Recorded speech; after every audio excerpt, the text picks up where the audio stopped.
Salut à tous et bienvenue dans Vite fait, l'émission qui parle vite d'un fait.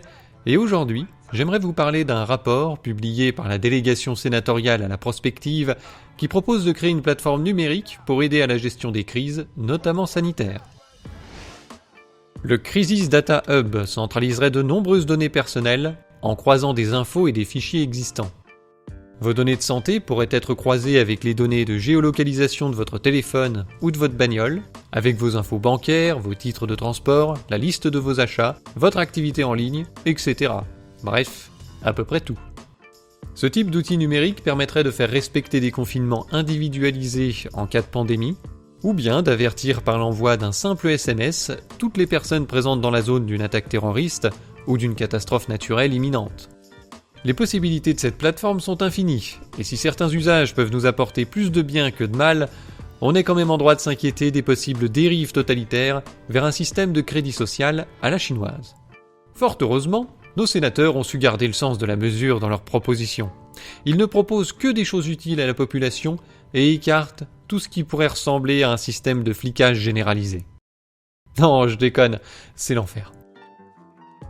Au chapitre bien nommé « Contraintes et contrôles », il propose de placer des portiques à l'entrée du métro qui sonneraient en cas de passage d'une personne répertoriée comme contagieuse. Contagieuse ou autre chose, vous pouvez mettre ce que vous voulez.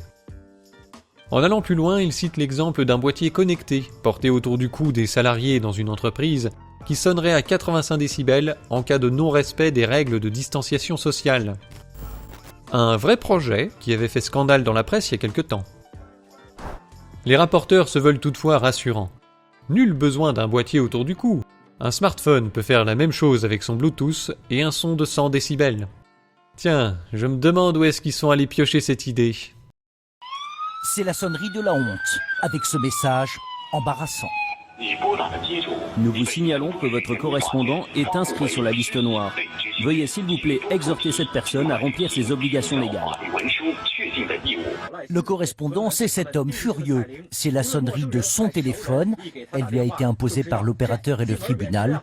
Il doit 2600 € à un client. Je suis un homme d'affaires, j'ai beaucoup de clients. Et quand ils m'appellent, ils entendent ce message. Comment est-ce que je peux continuer à travailler avec eux ?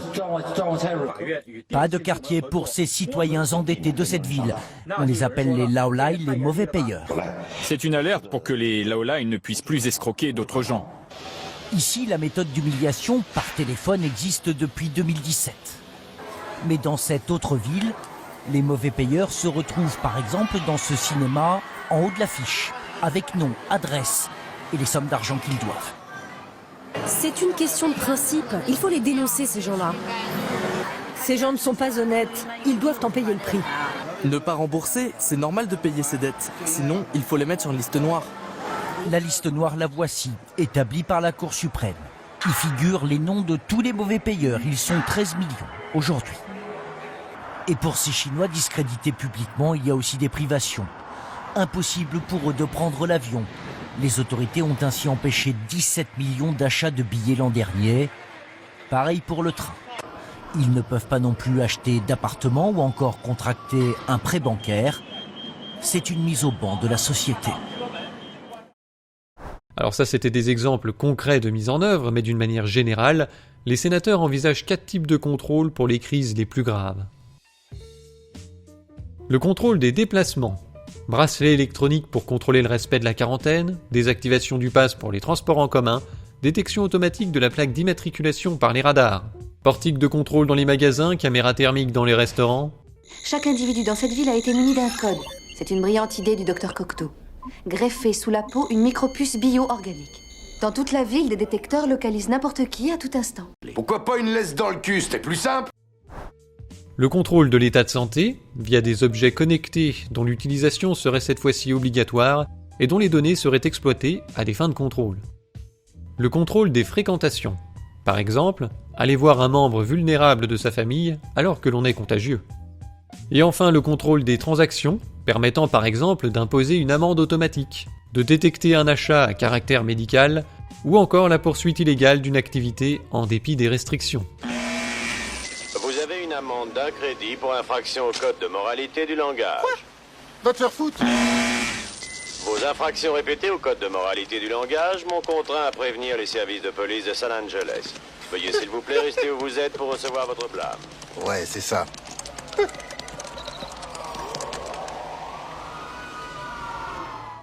L'amende automatique serait donc la pierre angulaire de ce système de contrôle, puisqu'elle permet de sanctionner immédiatement tous les contrevenants qui se seront rendus dans un lieu qui leur est interdit, qui se seront approchés d'une personne qu'ils n'ont pas le droit de rencontrer, ou bien qui se seront laissés aller à un état de santé jugé non conforme aux attentes. Donc en fait, ils utilisent le prétexte d'une hypothétique pandémie pour nous vendre un outil de contrôle social total, pouvant servir à tout, et face auquel nous n'aurions aucun recours. Faut bien se rendre compte qu'avec ce système, on peut désactiver socialement une personne pour n'importe quoi. Vous avez dit du mal du gouvernement sur internet ? Paf ! Plus personne n'a le droit de s'approcher de vous à moins de 2 mètres, plus d'1 minute, sans prendre une amende. Vous pouvez encore croiser des gens dans la rue, on n'est pas des monstres, mais plus personne peut vous parler. Tiens, mais attends, mais c'est pas si mal en fait. Et ce seraient les seules personnes qui pourraient se balader dans Paris sans se faire dépouiller. Bon, rassurez-vous, tout ça n'est pas un projet de loi, c'est juste des pistes de réflexion pour gérer les crises les plus graves. En cas de crise moyennement grave, c'est plus doux. Une simple conception assurantielle de la gestion du risque permettra de responsabiliser chaque individu sur le danger que son comportement fait courir à la société. Appliqué au confinement, le raisonnement serait le suivant. Chaque sortie de mon domicile comporte un risque, non seulement pour moi-même, mais aussi pour le système de santé dans son ensemble. Si je préfère malgré tout disposer de ma liberté d'aller et venir, et que je sors effectivement de chez moi, il est légitime que j'assume en contrepartie une fraction du surcoût payé par la société du fait de l'épidémie. Par exemple, sous la forme d'une petite hausse de mes cotisations sociales, si le nombre ou la durée de mes sorties excède un certain seuil.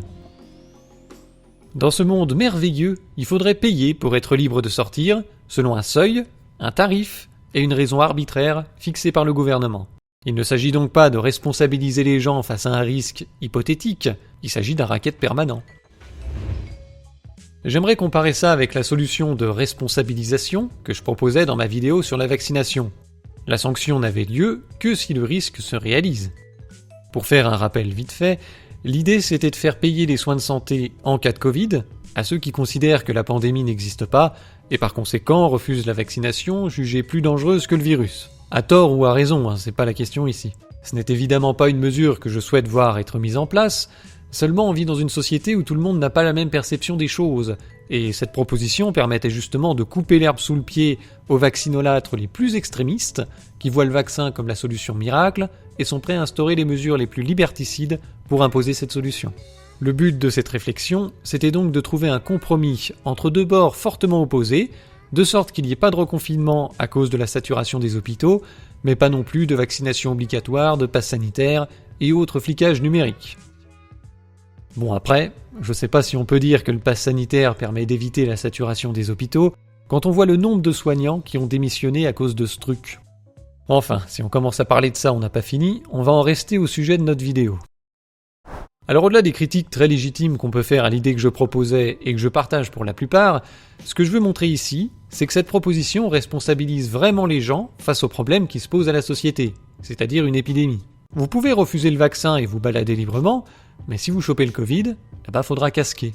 Les gens sont donc libres de se réguler eux-mêmes, en quelque sorte, en fonction de ce qu'ils jugent pertinent ou non, de ce qu'ils sont prêts à sacrifier ou non. Par contre, avec la proposition des sénateurs, quand vous prenez la décision de sortir de chez vous, vous n'êtes pas face au risque épidémique, mais face au risque de transgresser les décisions du gouvernement. Il aura été décidé que vous n'avez pas le droit de sortir plus de 2 fois par jour et pas le droit d'aller à plus de 20 km de chez vous. Mais si vous allez à 21 km, vous tombez pas malade automatiquement. Par contre, l'amende, elle sera automatique. Donc le risque, c'est pas la pandémie. Le risque, c'est de désobéir au gouvernement. Et si vous payez quelque chose, c'est pas pour assumer un risque qui s'est réalisé, c'est pour acheter des droits au gouvernement. Vous achetez le droit de sortir de chez vous. Une curieuse conception de la responsabilisation.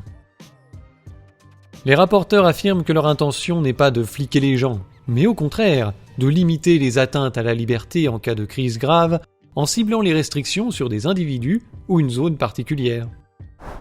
Ils rappellent aussi qu'en toutes circonstances, il faut raisonner en termes de proportionnalité et de rapport coût-bénéfice en comparant les atteintes aux libertés numériques à celles portées aux libertés physiques.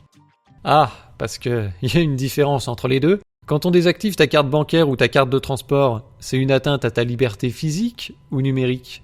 Et qui va dire si une crise justifie des restrictions? Qui va dire le niveau de ces restrictions? Nous prendrait pas un peu pour des cons?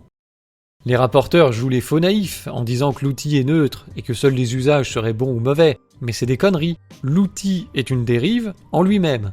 Parce qu'il est absolument inévitable que la mise en place de ce truc crée un appel d'air à des propositions de résolution des problèmes qui seront toutes basées sur la restriction des libertés individuelles et sur des sanctions automatisées. Avec toujours une bonne grosse dose d'arbitraire et de subjectivité dans la nécessité et le niveau des restrictions.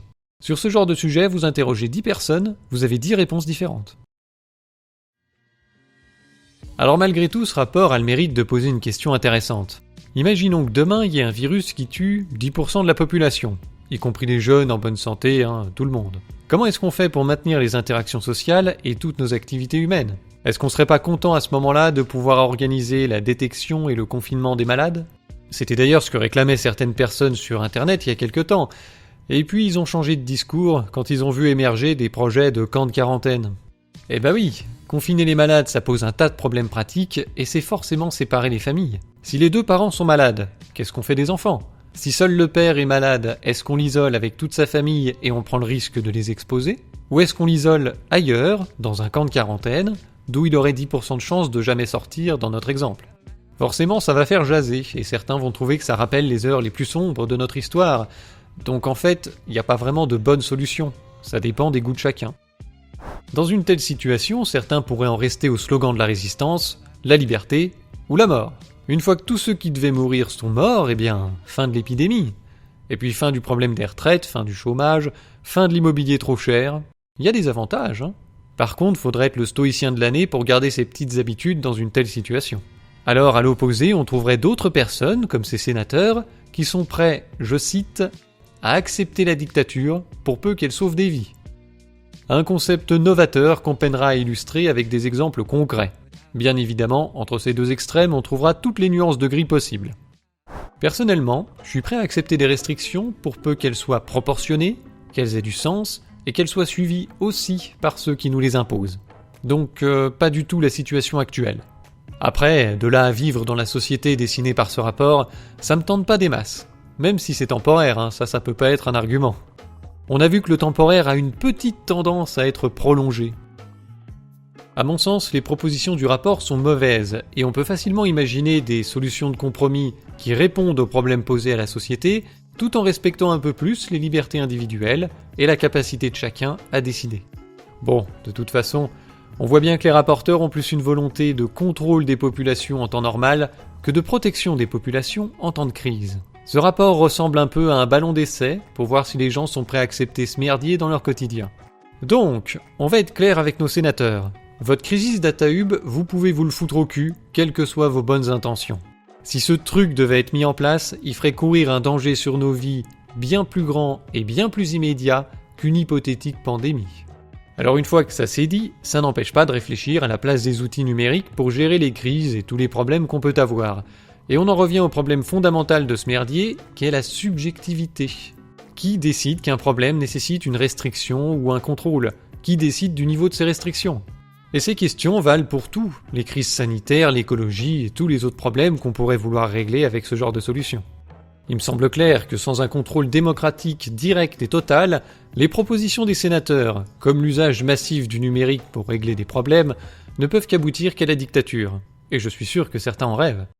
Alors maintenant, ces outils existent et vont se développer, donc les propositions de type pass sanitaire vont se multiplier, et si vous voulez pas passer votre temps à manifester contre chacune de ces propositions une par une, il va falloir exiger la création d'un verrou qui empêchera la mise en place ou le maintien de ces mesures sans le consentement des populations, de telle sorte qu'on puisse profiter des avantages des outils numériques sans en devenir les esclaves. Oui, c'est ambitieux.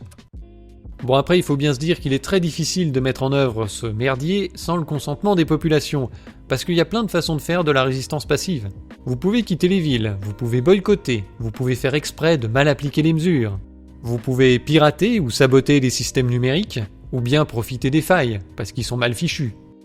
Bref, imposer un truc très contraignant que les gens ne veulent pas, ça demande beaucoup d'énergie. Et comme disait je ne sais plus qui, Les créateurs des systèmes sous-estiment souvent le degré d'astuce des imbéciles. Vous avez une amende d'un crédit pour infraction au code de moralité du langage. Abonnez-vous quand même. Merci de m'avoir écouté jusqu'au bout. Je rappelle que vous pouvez soutenir cette chaîne via Tipeee ou en faisant un tour sur notre boutique zoneartisanale.com. Sur ce, à la prochaine.